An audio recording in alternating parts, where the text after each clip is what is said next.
Allez, je continue ma promenade donc sur Noyon d'Allier et on va découvrir ensemble le Vélorail, donc une autre façon de voir Noyon, de rencontrer la verdure, rencontrer le calme et la sérénité. On va tout de suite rencontrer Xavier qui va tout nous dire, tous les tenants et tous les aboutissants de ce Vélorail.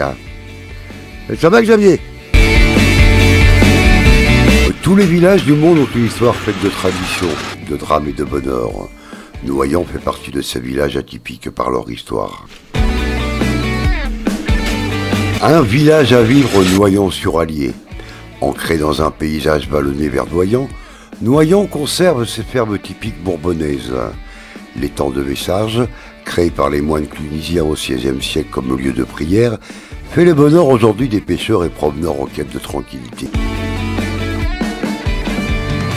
En famille et entre amis, découvrez un parcours insolite qui vous mènera à la découverte des alentours de Noyon d'Allier. Les vélorails électriques vous feront découvrir la nature, la géologie, les vestiges de l'ancienne voie ferrée qui servaient jadis au transport des hommes et de houille des célèbres carrières locales. Depuis une petite dizaine d'années maintenant, que nous on a repris depuis 3 ans, donc en reprenant le site, en sachant qu'il y avait un peu de pente, on a mis en place une petite assistance électrique.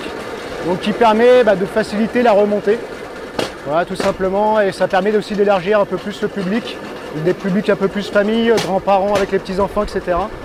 Donc ça permet vraiment d'avoir un public plus varié. Donc un ancien village minier, et qui a une histoire un peu particulière parce que la mine a fermé pendant les années 40, et il y avait des corons, des habitations pour les mineurs. Donc voilà une petite cité qui elle a été désertée. Et ces corons ont pu resservir après la fin de la guerre d'Indochine, lorsque des rapatriés d'Indochine sont venus s'installer ici quand ils ont été obligés de quitter leur pays. Voilà, tout simplement. Donc on s'est retrouvé avec des millions de gens qui sont venus s'installer sur quelques années sur Noyon d'Allier, notamment dans les corons. Vous découvrirez des paysages invisibles de la route, sans oublier le magnifique étang de Messarges que vous surplombez du haut de son viaduc. L'avantage aussi de ce parcours, c'est que justement on est dans le bocage bourbonnais. Qui dit bocage dit arbre, donc ça nous apporte aussi de l'ombre. C'est vrai qu'en été au moins on a un parcours assez mixte avec des paysages un peu plus ouverts, comme ici au niveau de la pagode ou du village, sur le viaduc de Messarges évidemment, et puis après on est un peu plus à l'ombre dans le bocage au milieu de la nature. Donc là ça commence à partir d'ici et ça s'étale après la pagode jusqu'à la sortie du village. Donc le village il est vraiment un petit peu en long. Et les corons ferment un peu le village en fait.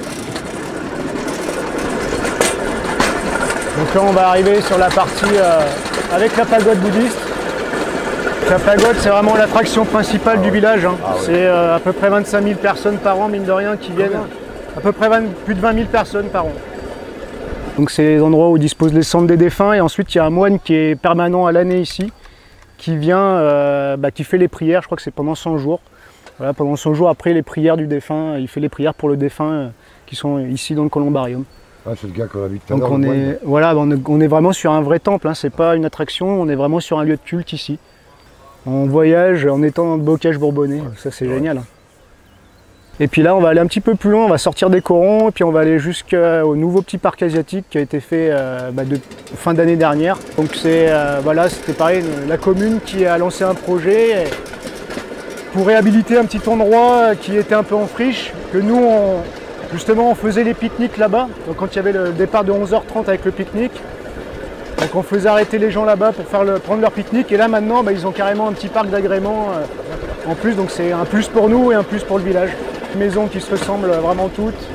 Et c'est vrai que pour l'époque c'était des maisons assez modernes, parce que ça a été construit au début des années 1900. Et c'est vrai qu'elles avaient un certain confort pour voir qu'on était au début des années 1900 quand même. Voilà, c'est ça. Là on arrive vraiment au bout des corons. Bon. Mais ça a été fait par la communauté bouddhiste ou par la mairie? Non, là du coup je crois que c'est... après je veux pas vous dire de bêtises, mais il me semble que c'est vraiment la mairie qui a lancé un projet pour la réhabilitation de ce terrain. Et nous voilà, notre aire de pique-nique était là initialement et du coup ça permet d'avoir un agrément supplémentaire au niveau de l'aire de pique-nique, tout simplement. C'est vrai que de ce côté-là, le village s'est vraiment tourné sur le tourisme parce que c'était une clé qu'il fallait jouer, forcément. Tout en préservant le côté vraiment On est bourbonnais, donc on a les bocages bourbonnais, ils ont fait beaucoup de sentiers de randonnée aussi. Donc c'est vraiment un ensemble où c'est vraiment la mixité entre la partie asiatique et la partie plus traditionnelle bourbonnaise. Ne pas oublier, la réservation est obligatoire. La balade dure environ 1h15 sur un parcours de 10 km aller et retour. Chez nous, en fait, la réservation se fait essentiellement par téléphone. Ça nous permet justement de pouvoir vraiment donner toutes les infos. Après, on a un site internet, bien sûr. On a une page Facebook également aussi. On retrouve des petites informations aussi. Mais c'est principalement par téléphone. Et après, on peut venir, bien sûr, nous voir à l'accueil, au chalet d'accueil. Alors Xavier, merci pour la promenade. Écoutez, on vous conseille, mais alors fortement, si vous venez à Noyon d'Allier, de faire une promenade en vélorail. Vous verrez la pagode sous un autre angle, dans le calme, c'est toujours dans la sérénité, et c'est bien sûr à Noyon d'Allier. Allez, la visite de Noyon-sur-Allier, écoutez, est terminée. On va continuer vers d'autres horizons, et on vous dit à très bientôt, et portez-vous bien.